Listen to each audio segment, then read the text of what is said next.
Good afternoon. I'm Chris Murphy. I'm the head of the Near East section here in the African Middle Eastern Division. And on behalf of all the staff, and in particular our chief, Dr. Mary Jane Deeb, I wish you all the warmest of welcomes. Unfortunately, Dr. Deeb can't be with us this afternoon, and in a minute when I'm done, I have to run off to the same meeting that Dr. Deeb is attending. As I said, I'm the head of the Near East section. The Near East section is one of three sections of the African Middle Eastern Division. The other two sections are the African section, whose staff are responsible for developing the collection from and about sub-Saharan Africa and providing reference and access to the collections. The Hebraic section concerns itself with Hebrew and Judaica worldwide, and its staff is, of course, responsible for the development of that collection and for providing access to that collection. Then there is the Near East section, of which I'm head.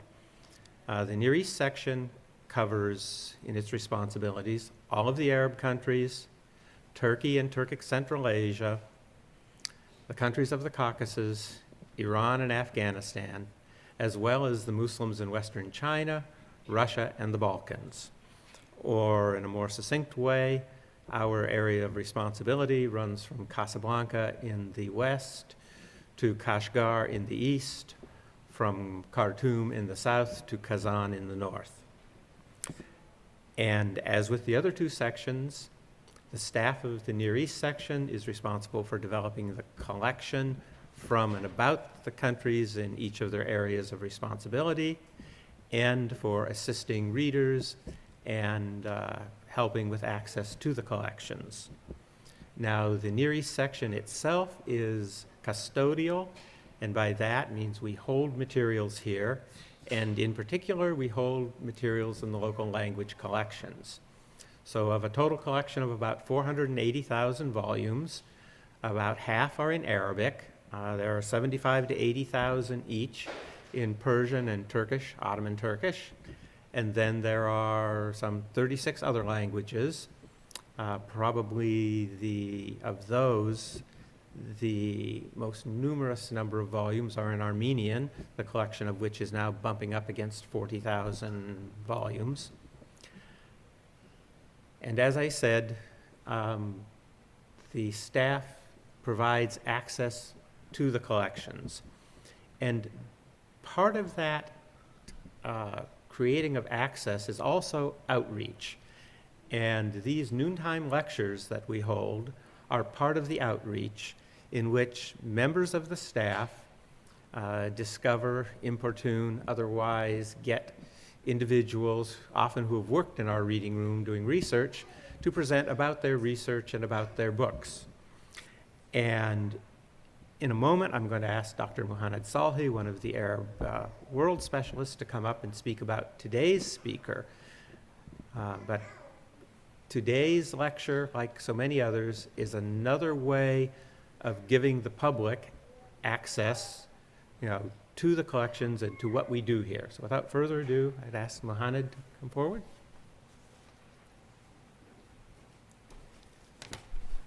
Good afternoon, everybody. Thank you all for joining us. Our speaker today, Amy Riolo, is an internationally recognized expert known for fusing the worlds of cuisine, culture, and history in her work. An award-winning author, popular lecturer, cooking show host, food writer, culinary consultant, and cooking instructor, she was dubbed Cook to the Kings by a Cairo newspaper in 2008. Her books include Arabian Delights, Recipes, and Princely Entertaining Ideas from the Arabian Peninsula. 16 volumes worth staining, as it was dubbed by the Washington Post. Nile-style Egyptian cuisine and culture, which was given the World Gourmand Award the World Gourmand Award for Best Arab Cuisine Book in the United States. She also has the Mediterranean Diabetes Cookbook, which received the 2011 Nautilus Book Award.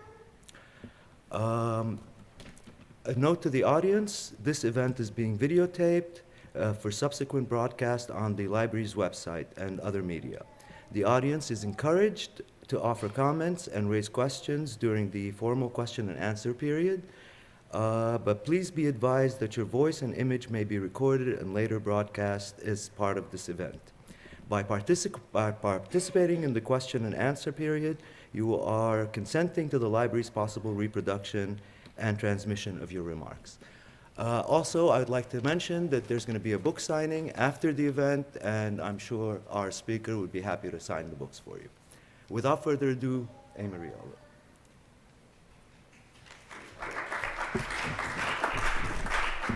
Thank you so much, Dr. Mohammed, for that really warm introduction, and thank you to Mr. Murphy, who couldn't be with us today. It's wonderful to see so many of you here. Some of you I've seen a few years ago, and some of you are new, and I really appreciate you coming and spending a portion of your afternoon with me and allowing me to speak about one of my favorite topics. In 1996, I picked up a Lonely Planet travel guide about Egypt, and they said that Egypt has many wonderful things to offer, but that cuisine is not one of them. So I said, great, I'm going there, and what am I gonna eat? You know, I want to eat well, life is short, I think that everybody should eat well. So that started my quest to discover what Egyptian cuisine really was. And of course, when I went there, I found that it was wonderful.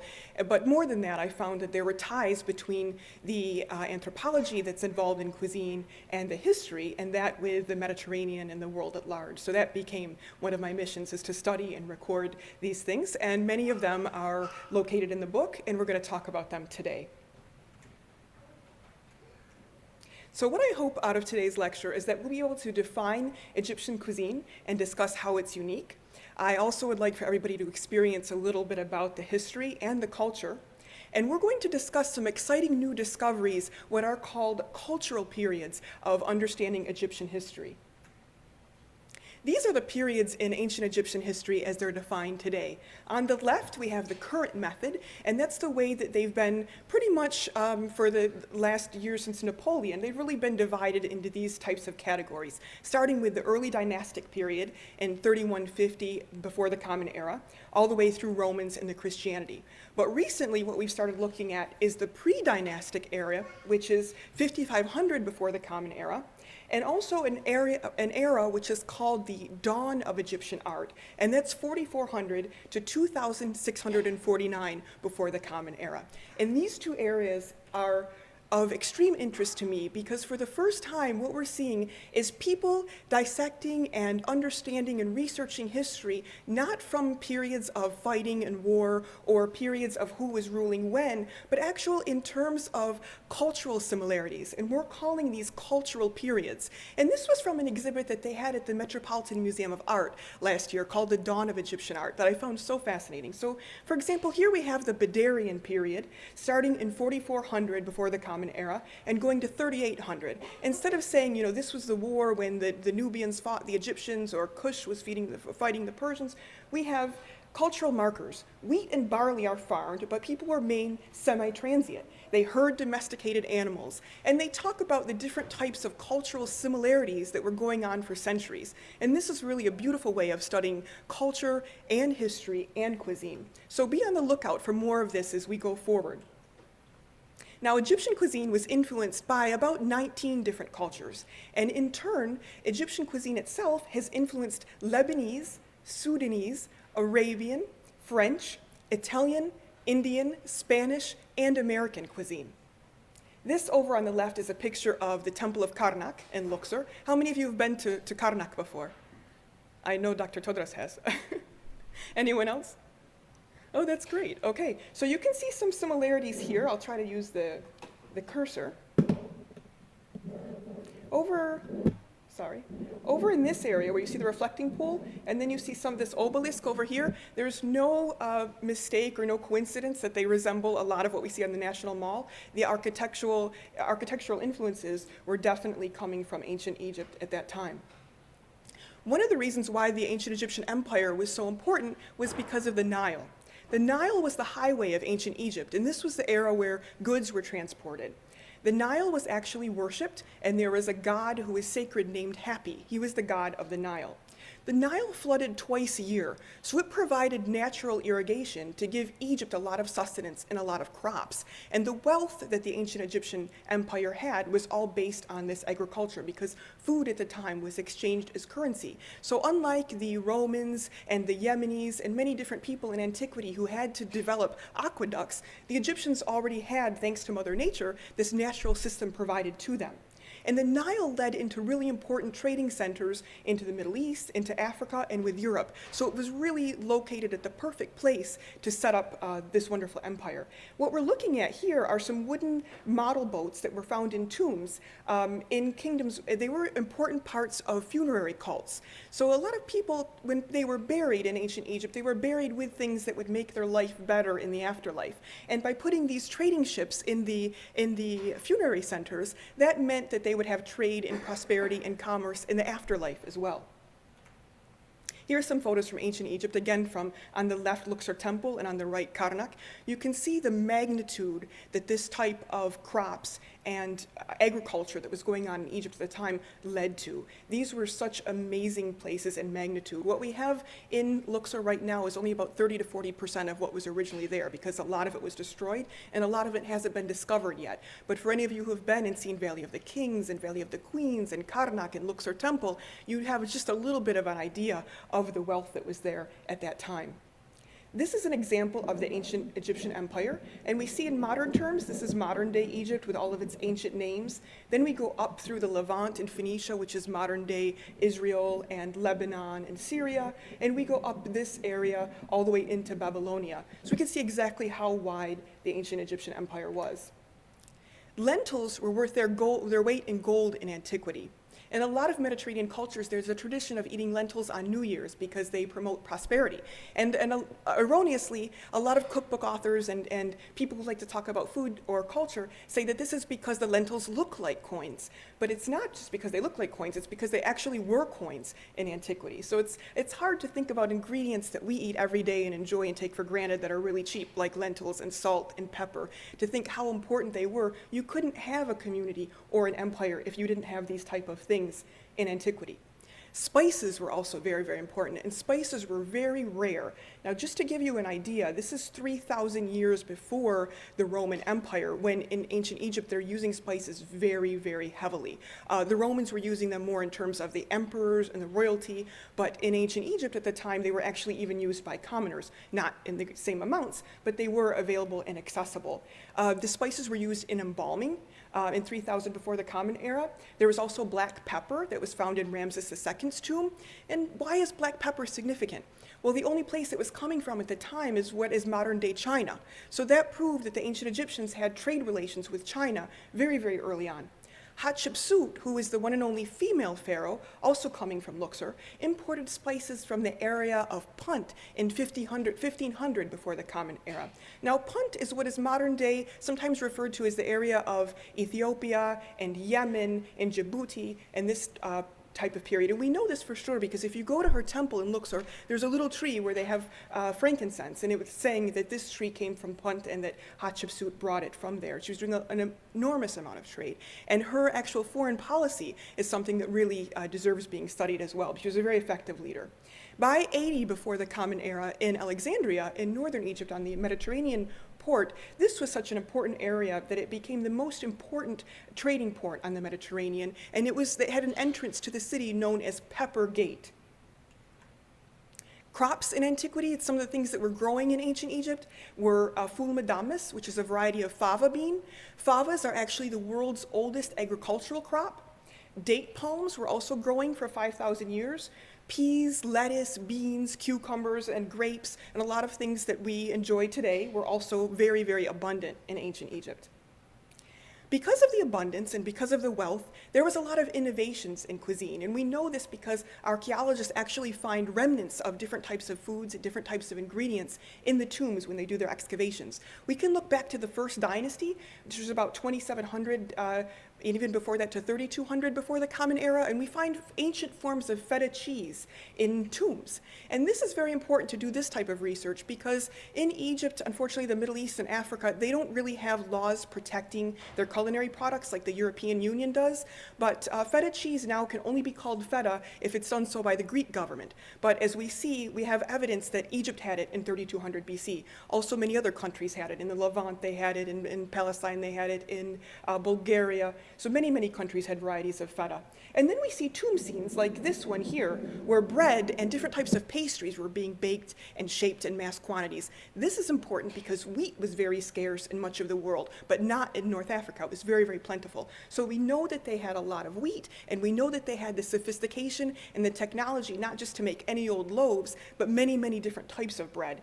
Bread was so important to the ancient Egyptians that they gave it the same word as life, which is aish. This is different from the Arabic word of khubz. So the Egyptians called bread life. And it's very, very important to this day, and we're going to talk a little bit about modern times later. But in the times when the pyramids were being constructed, the pyramid laborers were rationed 5 pounds of bread per person per day. So that's how much bread there was, and that's how important bread was, and that's how important it is as a staple. Still to this day, if you go to Egypt, you will see people with trays, wooden trays, full of bread, and every single family buys a tray of bread every day, and just the next day they buy a new tray. It's a utensil, it's an important ingredient, and it's just something that you always have on hand. And actually, our origin of the birthday cake and our history and tradition of eating birthday cake dates back to the pharaohs. Because every year on the pharaoh's birthday, they would give him a special little cake with seasoning on it. It was more of a savory type of bread, just to signify his birthday. So in the years later, that fused with our idea of a birthday cake.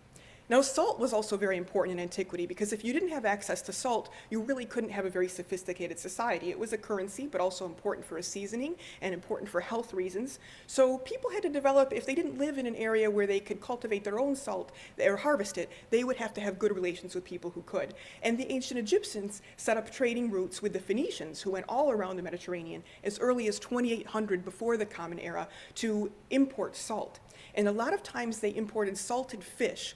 And this is very interesting because people wonder, why salted fish? They had access to fish in other places of the Mediterranean. Well, a lot of different governments, especially the Romans, had very high taxes imposed on salt because they knew how coveted it was and how important it was. And people would usually find a way to pay these taxes, and the Roman government could get richer. So they started imposing these taxes, and a lot of them couldn't afford them, but they wanted salt. So what they started doing was salting fish. This was a way of preserving the fish, but it was also a way of transporting salt so that they could get salt without having to pay the high tariffs on it.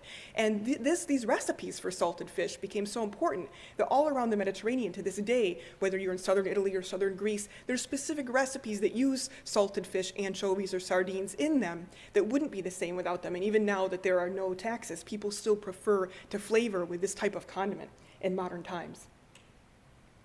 This shows Wadi Natrun, which is a beautiful area in Egypt, very close to the El Fayoum oasis. If you ever go and you're in Cairo, this is about 90 minutes away. You can take a very quick car drive, but it's a world away. You go through a little bit of the desert, and then you get to this beautiful oasis, and there were salt reserves there. And this was where in antiquity they were getting a lot of the salt to export, and they also used the salt in mummification. And this area, you're going to hear more and more about it on the news and in different places because they're doing a lot of excavations, and they're finding a lot of examples of Egyptian Coptic art, monasteries, and early Christian influence in Egypt from this era. Here are some examples of the breads in ancient Egypt. This is from the Agricultural Museum in Cairo, and I apologize for the reflection, but I was lucky enough that they let me take the picture in the museum, so I didn't complain. You can see how similar these breads are to our modern day breads. This one looks a lot like challah. These look like pretzels. This one looks like a bagel or an Italian friselle. You have ones that look like croissant and breadsticks. These are all around in ancient Egypt. And that's one of the things that I think is so beautiful about bread is that we can make it, and if we're doing it the right way, the traditional way, we're connecting with our ancestors from millennia ago because the process hasn't changed very much. Now, foie gras, many of us know foie gras via the French. It's a very wonderful upscale product that is very important to the culinary patrimony of France, but it also has roots in ancient Egypt. And we know this because if you go to the Egyptian rooms or halls in the Louvre in Paris, you'll see a copy of a Rosetta Stone where they show a picture of the ancient Egyptians. They're hunting with bows and arrows, the geese that are flying above. And all the depictions of the geese have very full stomachs. And what they did was the ancient Egyptians used to follow the migratory patterns of the birds, And they would notice that as soon as the birds took off for flight to migrate, they had gorged themselves beforehand, so they were fatter, and of course, they tasted better. So once they realized that this phenomenon was occurring, they started force feeding the geese and making foie gras at a very, very early time. And then later on, it became, as we know, an important culinary ingredient around the world. Nourishment was so important to Egyptians that they even took it into the afterlife. Just like we talked about wanting to ensure the success and the prosperity of the afterlife, they also wanted to make sure that they ate really well. So they developed these type of things, which are food mummies. This is actually a roast that's wrapped up and mummified and put into the tomb with the deceased so that they could eat well during the afterlife. And we see many, many examples of this. So that's how important food was to them. It's like, not only does it matter what I eat before I die, but also after I die.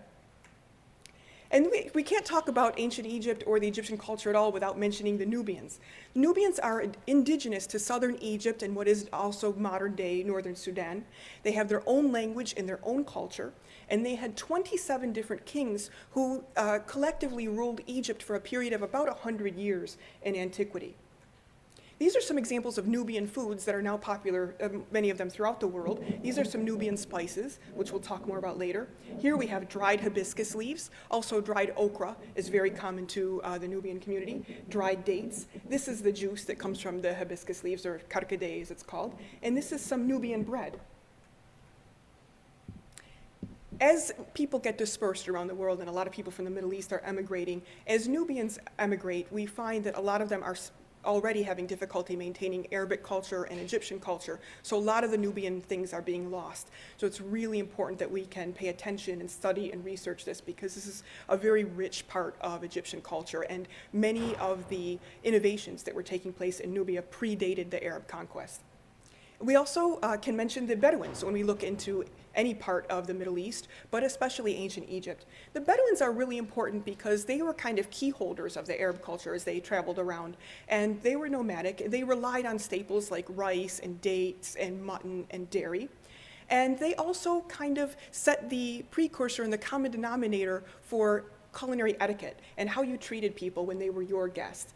Because the Bedouins had to travel from place to place and they had to take their livestock with them, they obviously couldn't afford to kill an animal every day and eat meat every single day. So they could only do it when there was a special occasion. What they did do every day was they would milk the animal, and from the milk they would tie a hide between two palm trees and beat it so that they could make butter and cheese. So that would be the daily diet: butter, cheese, yogurt, and a little bit of bread and dates and things that were plentiful at the time. And then when a guest came, they would honor them by having meat and giving one of their animals, because this wasn't just meat for the dinner that day, but it was literally a part of their livelihood. So when you had a guest, to offer them one of your animals meant that you were cutting off part of what you would be able to eat later on in your life. So meat became very, very important. And this is something that, even though it was in antiquity, still permeates every single day in Egypt and in other parts of the Middle East and the Arab world as well. This is in Nuweiba, by the way, which is in Sinai. If you go to Sharm el-Sheikh and on the Red Sea in that area of Egypt, you go a few hours north towards Taba in Israel. Right in the middle, you come to this beautiful, beautiful place called Nuweiba. And these are some Bedouin women who are from there. There's a saying in Arabic that the food equals the affection.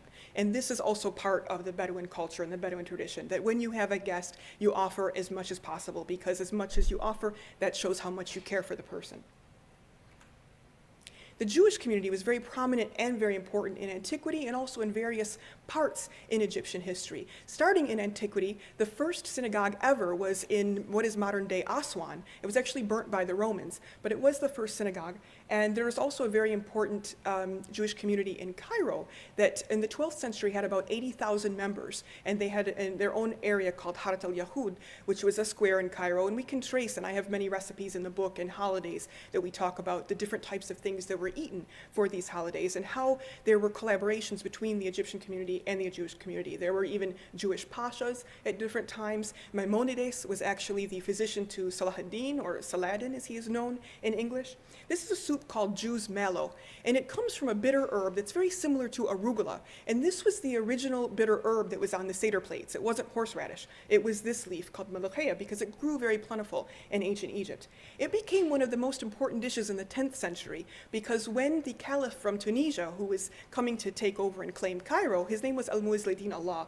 He came from Tunisia, he arrived in Cairo, and he was very sick. So the locals made him this soup, which is usually served with rabbit. In the picture we have chicken, because they do that more nowadays. ways, and he got cured. So he proclaimed it a miraculous soup and a beloved soup, and he named it melocheia, which comes from the word maluk, which is the plural word for kings in Arabic. So it went from a very common type of peasant ingredient to a royal soup within a matter of centuries because it cured this important figure who also named Cairo. He was the person who gave Cairo the name Al-Qahira, or of the victorious.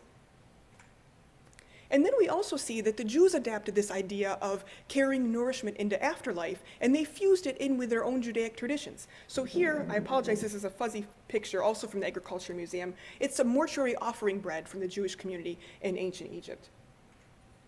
And as we know, Rosh Hashanah is tomorrow, and there are some recipes like challah and Egyptian challah and other things in the book that you could go to. There's actually a full menu. Nile style is divided into cultural culinary menus. So there are menus set from pharaonic Egypt all the way into modern times.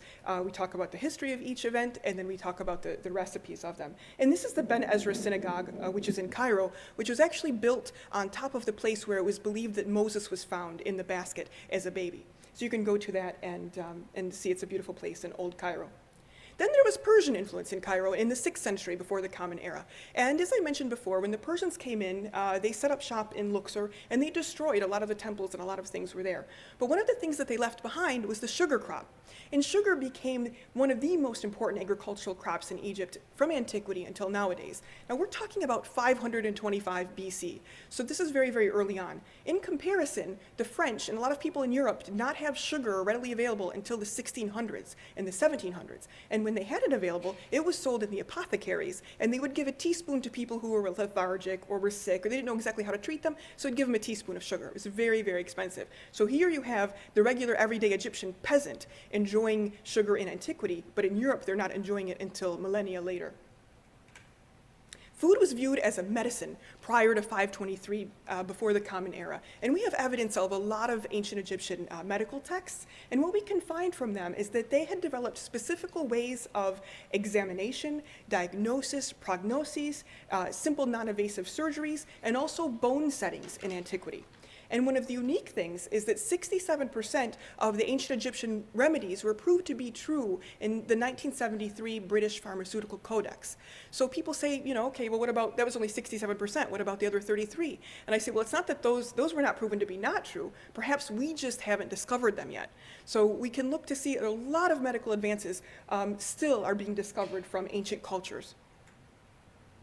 There was an Egyptian pharaoh named King Amasis, and he loved the Greeks. He was very, very fond of the Greek culture and the Greek community, which had assimilated quite heavily with the Egyptian community. And in the 6th century before the Common Era, he built them a town on the Nile called Necrautis, and he welcomed them into Egypt. And so many Greeks came into Egypt that the Hellenistic and the Egyptian cultures really, really fused, and it became difficult to know what was Egyptian and what was Greek. And to give you an example of that, in the town called Kom Ombo, further south in Egypt on the Nile, they found a statue, which is the goddess. It's called Aphrodite/Isis, or Isis, as we say in Arabic. So they were actually fusing their religions, fusing the goddesses. They were fusing their styles of dress, fusing the culinary ingredients. So many, many things, when people look at them, we might be influenced and we might know them as Americans as Greek, but they could have very well come from Egypt or vice versa, because there was a lot of exchange going back and forth between these two countries. These are all in modern-day Alexandria. This is the citadel on the Mediterranean with some fishing boats,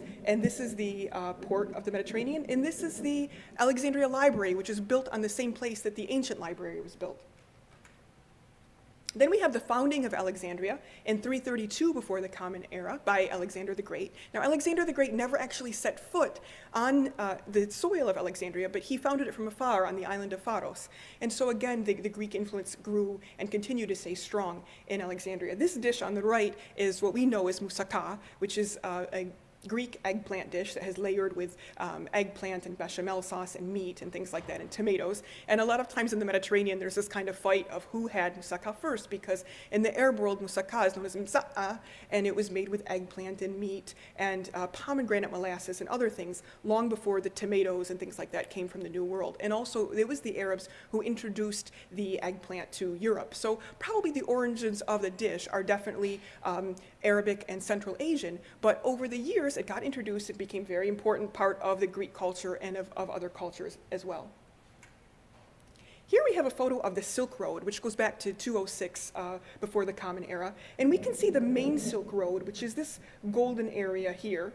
And then we see some connectors, which is down through Egypt. And we see the sea route, which is through Egypt. So once again, even despite those ancient Egyptian trade routes, which were very, very large, we also have now new trade routes coming in with the Silk Route, so making Egypt more and more important.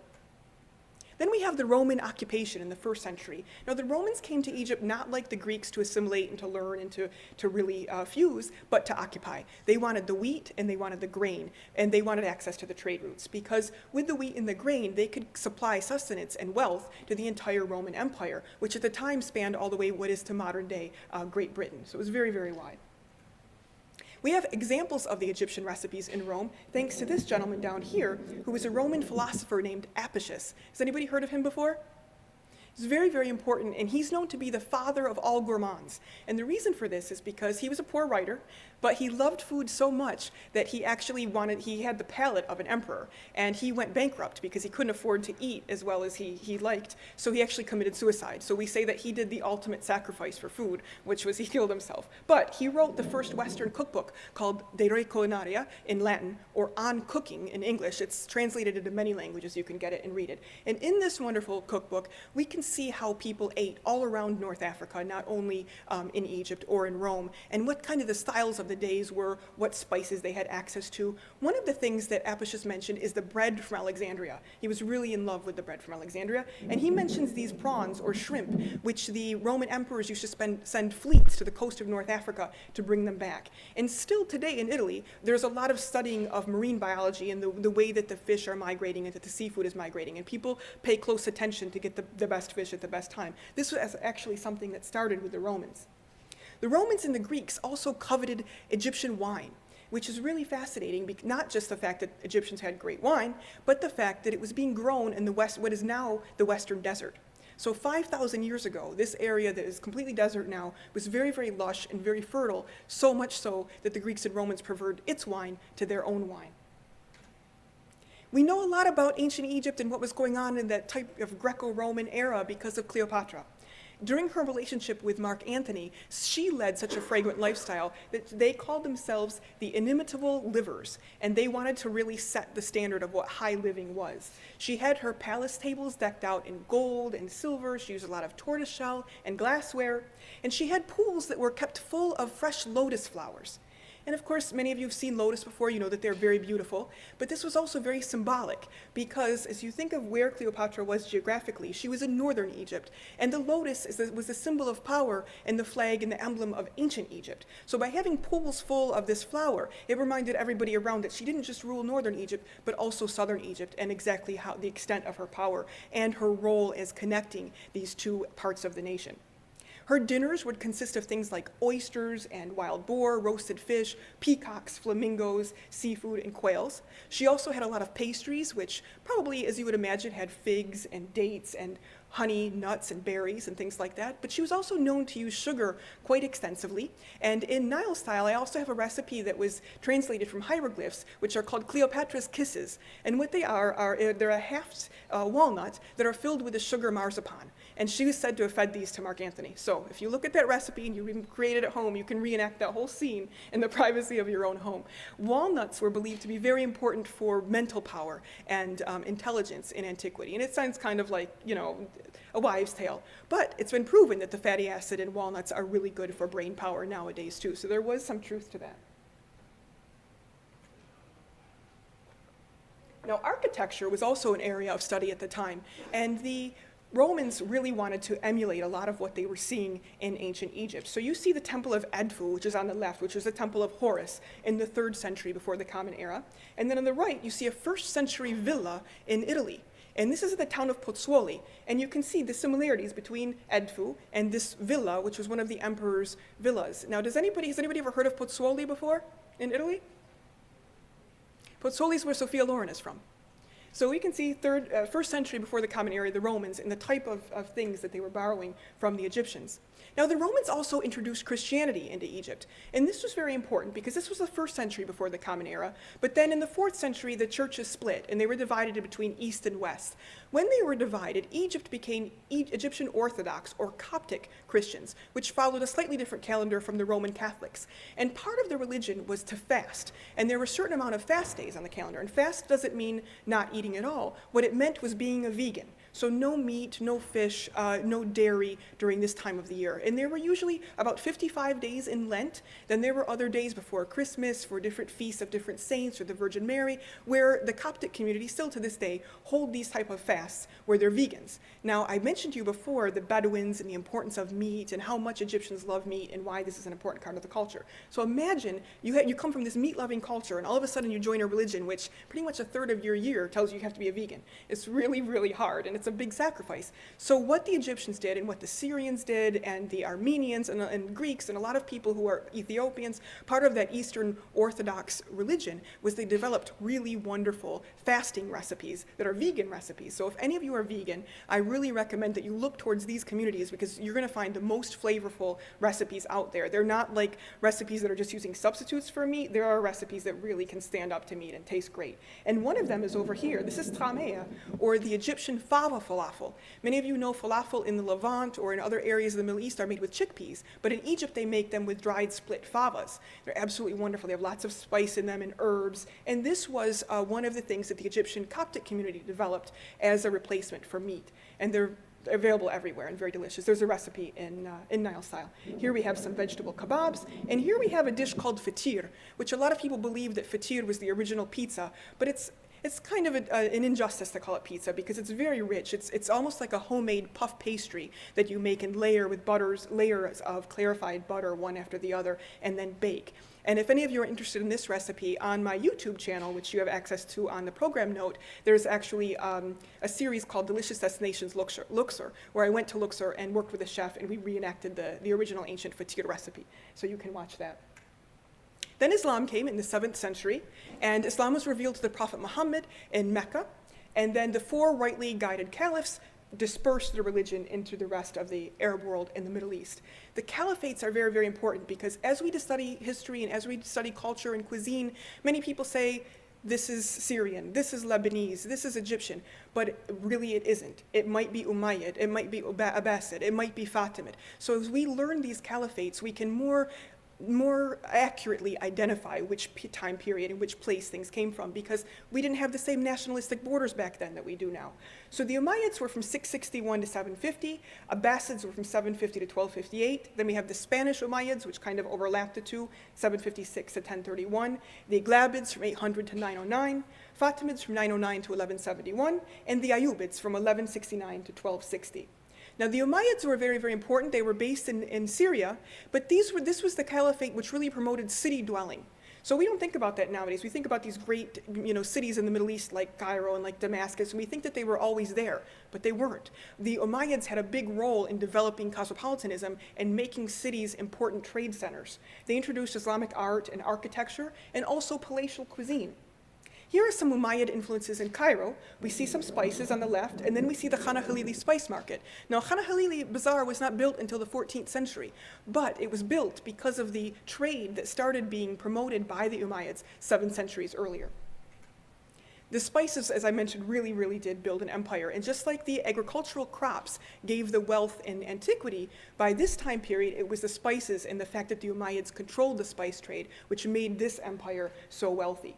And here we can see the spice routes, and you see Egypt right here, and you see pretty much all of them going right through or at some point leading to Egypt. And the most close one, this is very, very important, is here, down here in Zanzibar. Zanzibar is a little island which is about 15 miles off the coast of Tanzania. It's my dream to go there and to film there because it's a spice island. And you can see where the cloves were harvested, where many of these original recipes came from. So this is Zanzibar, and you see everything else traveling from China and the spice islands over here in the Far East.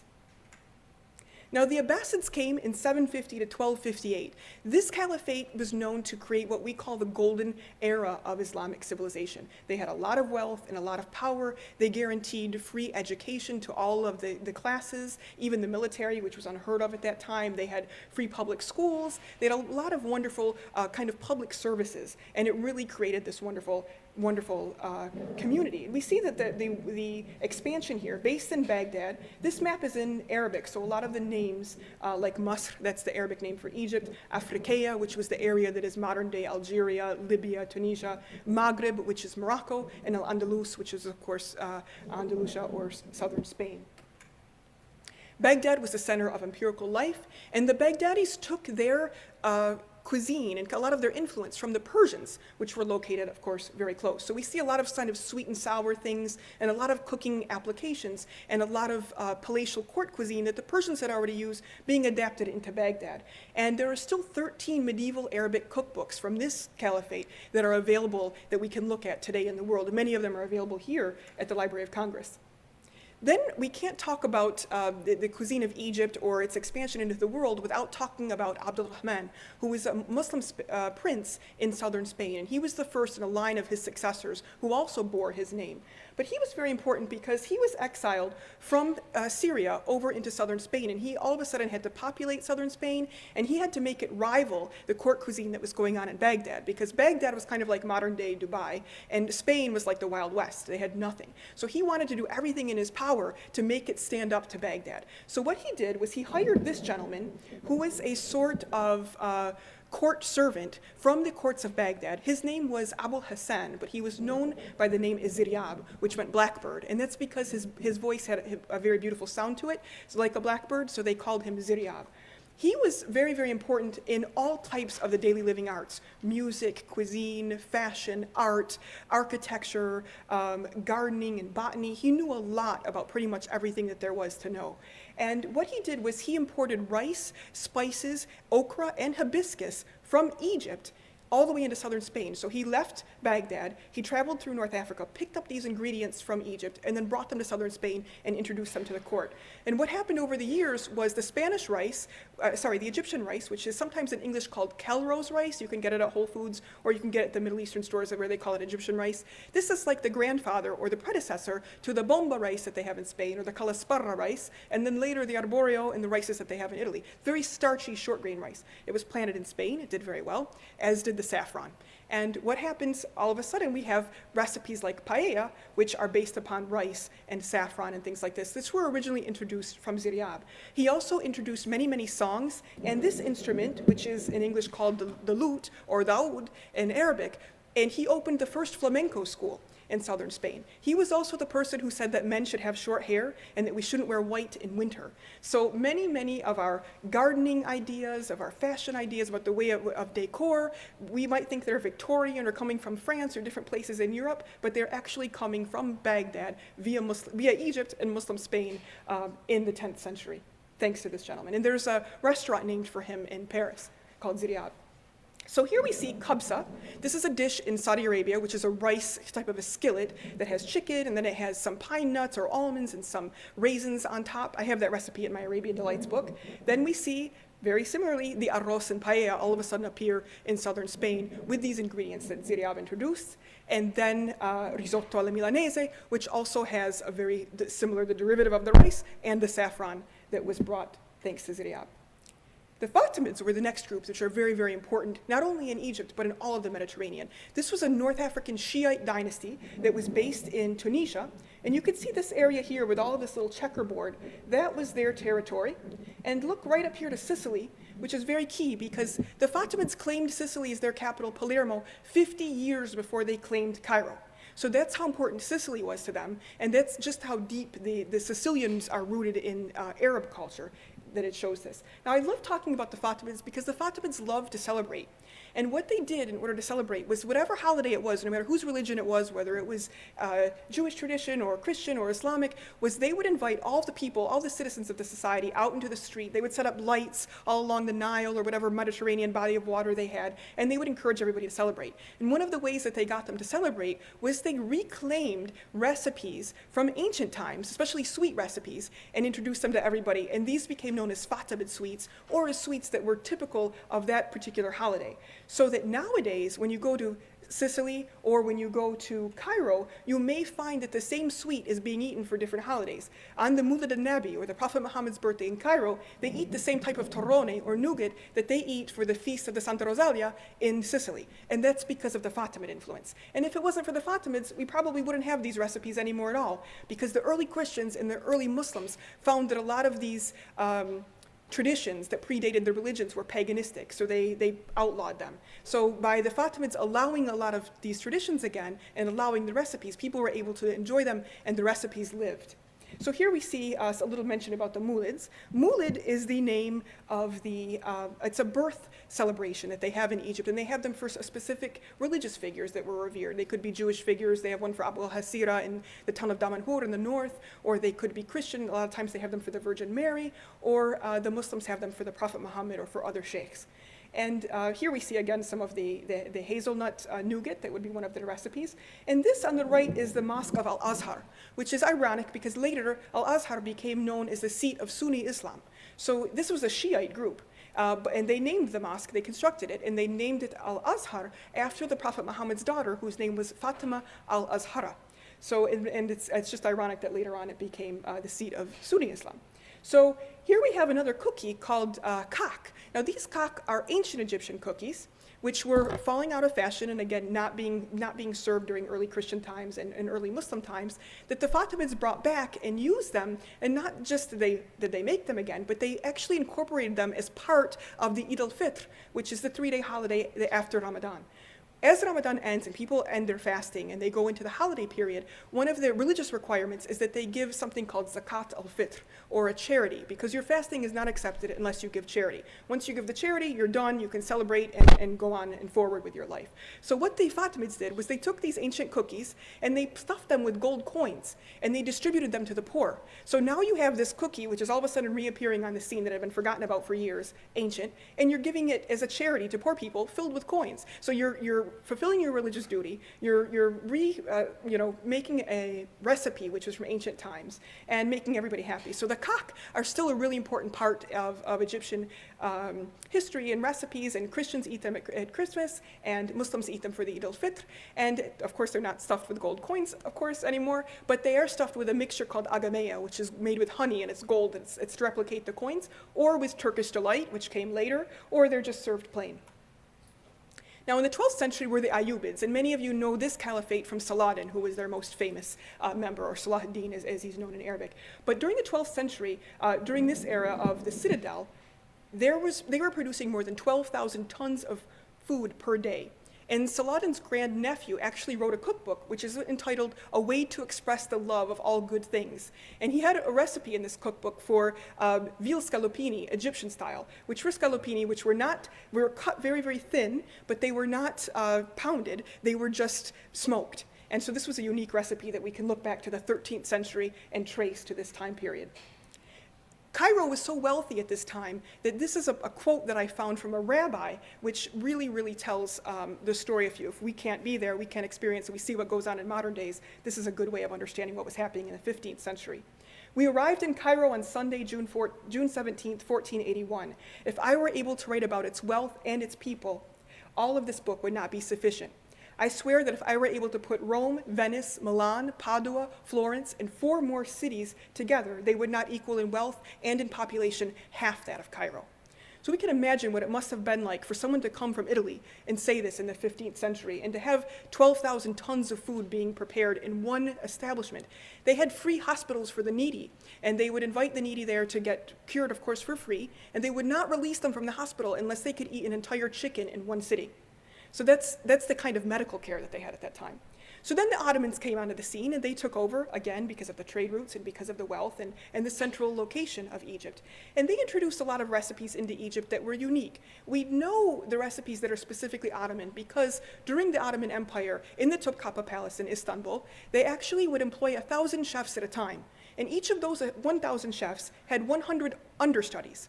And each of those 1,000 chefs and their 100 understudies only made one dish for their whole entire career. So if I was working in that time period, I might only make this dish, which is called sharkaseya, or Circassian chicken. That way, when I die, the recipe lives, and when that person dies, the recipe lives, and it's documented so nobody can change or alter the recipe. That's how we know it's Ottoman. So when the Turks say this is an Ottoman recipe, they pretty much have proof that it is. And this recipe became very important to Egyptians, although Egyptians eat it a little bit differently than the Turks do. And this is Turkish delight, which is called melban in Egypt, and also became very, very important. Then we have the art of stuffing vegetables. This is stuffed cabbage, but little stuffed baby. Who said yes? You? Someone really loves stuffed vegetables. Me too, they're my favorite. You have little baby eggplant, little baby zucchini, peppers, tomatoes, all kinds of things are stuffed in Egypt, depending upon the season, and they're really delicious. They're one of the highlights of the Egyptian diet. And the Turks struck special deals with the Spaniards. So when ingredients were coming from the New World, a lot of people don't realize, because everywhere in the world now we love peppers, and we love tomatoes, and we love potatoes, and we love corn, and we love chocolate. Those were all New World ingredients that people did not have in the Middle East or in any part of the world other than the Americas before the 16th century. But because the Turks struck these special deals, they got access to these ingredients a little bit before Europe. And the way that they entered the Middle East was very, very different because, for example, when potatoes made their way to France, they were served to prisoners and they were really, viewed with distrust. In order to get people to eat them, Marie Antoinette had to make a campaign showing that potatoes were fashionable and that she ate them, so then everybody else ate them.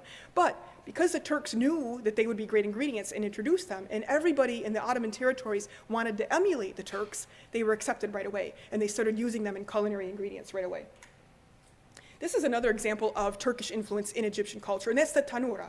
This is this skirt that Egyptian dancers wear, folkloric dancers, that looks when they spin around, it looks like a top. It's very, very colorful. And this is a folkloric, colorful spin on the whirling dervishes in Turkey that has lost its religious significance, but is still very, very important in terms of culture and in folklore in Egypt. In 16th century, coffee arrived in Egypt, and at this time, we don't have time to go into the entire history of coffee today, unfortunately, but as we look at it, we know that it comes from originally modern-day Ethiopia, then goes into Yemen, and then to Mecca, and then to Egypt. In each of those places that it went through, it was passed from hand to hand of Sufis. These were religious clerics who only used the coffee to keep them awake during religious ceremonies, which are called zikr. During these ceremonies, they invoke the name of God many, many times. It's kind of like a chant. And they do this. They would drink the coffee to stay awake. Now, because this was going on in Cairo, and the Turks were in power in Cairo, they said, wait a minute, this drink doesn't have anything to do with religion. We can have the drink, and we can introduce it to everybody. And all of a sudden, coffee houses started springing up. So there were 650 coffee houses in Cairo alone before Europe ever even knew about coffee. The Turks took the coffee and said, we're going to introduce it to Europe as the wine of the Arabs, because just like the wine is viewed as a sacrament in the church, the coffee was being used in the mosques. So they did that. They introduced it as the wine of the Arabs, and it caught on, and coffee became popular ever since. Now, Egyptian goods as a whole were coveted in Europe, not just the coffee, and they were very, very important. Egyptian rugs, any type of even Turkish or Ottoman product, anything that looked like it had a Turkish or an Arabic script on it sold very, very well on the European markets, so much so that there were counterfeiters that would just make kind of scribbles, and for people who didn't know the difference or couldn't read Arabic would buy them, paying more money, thinking that they came from the Middle East. But this is a statue in Rome, in the Piazza della Minerva, which is by the church Santa Maria sopra Minerva. Minerva is the name of the Roman goddess who was actually Isis. As I mentioned, Aphrodite, Isis, they would fuse their gods and goddesses. Well, they fused also in Rome, so they had the same goddess, but they called her Minerva. And the reason why this church is called sopra Minerva is because it was on top of Minerva. So you have this all over Europe, but especially in Rome, many Christian churches built on top of what were once Egyptian temples. So this was one of those places. And Bernini, the sculptor Bernini in the 17th century, made this statue with an Egyptian obelisk on it. And on the bottom, he put an elephant. And people asked him, why did you put the elephant on the obelisk? And he said, because it would take an elephant to support the weight of the Egyptian knowledge. So someone even as important and as impressive as Bernini was really looking towards the Egyptians. In 1798, Napoleon invaded. He was only there for 3 years, and of course, a lot of lives were lost. But it was very important because Napoleon started a lot of trends which are still popular now today in Egypt. This is his favorite dish called fatta, which is a lamb dish, very different from the fatta in the Levant, which is made with yogurt. But this has some leftover bread and toasted bread and Egyptian rice and a spicy tomato garlic sauce. It's a wonderful recipe, and they say that this was his favorite when he was there. Napoleon is believed to be the father of all Egyptologists, because what he did was he hired scores of scribes to come with him and to record everything they saw, from the ancient history to the botany, to the temperature, to the animals and what was going on in the cuisine. cuisine. And he recorded them all into 21 different volumes that he called the Description de l'Égypte. And then he sold these in Paris, and you can see they have his commission. And up until very recently, these were on view at the Dehesh Museum, which is in New York City. So people could actually go and see these. And it was really, really very, very amazing to be able to see that he had this impressive thing on his, with his name on it. So now it has one volume. And we believe that because he studied ancient Egyptian history, he's the father of Egyptologists, because nobody had done this before him. Then came Muhammad Ali in the 19th century. He was an Albanian leader in the Ottoman army, that he became the ruler of Egypt and the father, we believe, of modern Egypt, because he introduced the rail systems, free public education, and a lot of wonderful things. This is his namesake mosque in Cairo, where his mausoleum is, but you can see it actually looks very much like the Turkish mosques, because he was introducing a lot of Turkish elements as well. My favorite thing that he did was to introduce the mangoes from India, because Egyptian mangoes really, really are superior. I've become a mango snob thanks to my time in Egypt, and I will not eat mangoes anywhere else. They're really wonderful, and they came from from India, and they did very, very well on the Egyptian soil. The other thing that came from India is kushari, which I like to call kushari Cairo in a cup, because it has layers of rice, a spicy tomato sauce, chickpeas, lentils, fried onions on top. So it has elements and ingredients from pretty much every single place in history, and it's very, very common, and it's a street food, so you can get it anywhere, and it's very tasty. It evokes Cairo to me. Then in 1869, with the invention of the Suez Canal, it was very, very easy to get more trading into Egypt, and so tea became something that was introduced more and more. And tea quickly surpassed coffee and became pretty much the national drink of Egypt. In 20th century, we see a lot of European-style cafes being opened up. And in 1922, when Carter discovered King Tut's tomb, as I mentioned, because Napoleon was bringing a lot of Europeans in and kind of talking about Egyptology and this kind of thing, and now you have people excavating and finding things, you all of a sudden have this foreign community, this expat community in Egypt that needs places to eat. And restaurants were not part of the local Egyptian community, so the only way that you could really eat would be either to have someone bring you food, or would be to go into someone's home. And that culturally, that might have not always been appropriate, especially in a lot of the rural areas in southern Egypt where they were doing the excavations. So now there is a need for restaurants. So you see kind of home-style dining in southern rural Egypt, where people are sitting, they still do this today, spreading tables, cloths on the floor and sitting down and eating this way. And then you see hotel and this type of like foreign restaurant dining. There was no Arabic model for restaurants. So they had to go to the West and bring that in and incorporate that into Egypt. Nowadays, we're seeing a lot of times there are more local restaurants that are incorporating a lot of the different folkloric elements. This is a restaurant right on the Nile, which I used to consult for. And when they started, they had a completely Western menu. It was like roast beef, grilled chicken breast, things like that. And it was specifically to cater to foreigners. And then little by little, we were able to incorporate an Egyptian menu and to translate that for things that tourists would like.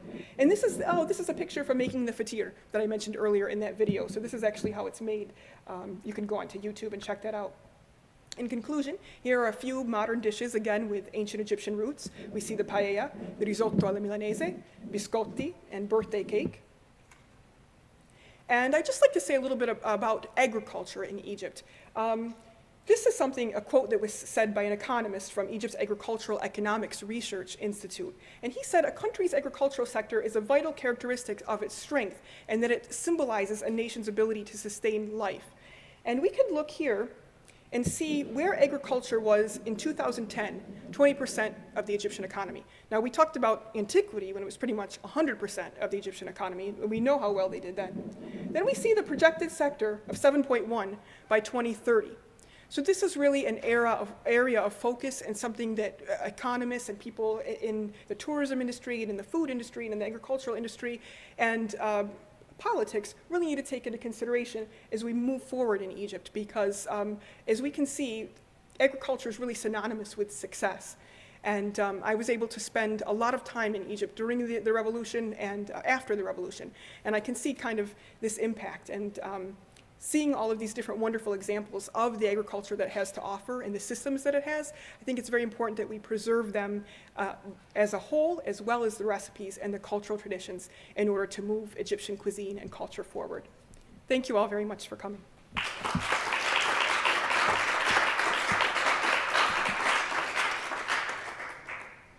And I'd love to take questions, comments. Does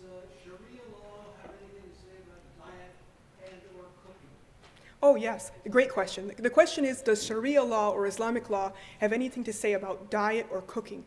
We could do an entire semester on that topic, and I've covered some of it in Arabian Delights and some of it in Nile Style, especially for newcomers. And there's another lecture that I did here 2 years ago called Cuisine and Culture of the Arab World, where I touched a little bit more heavily on that. Very, very important. This is the main way of understanding it, the way that I look in very simple terms.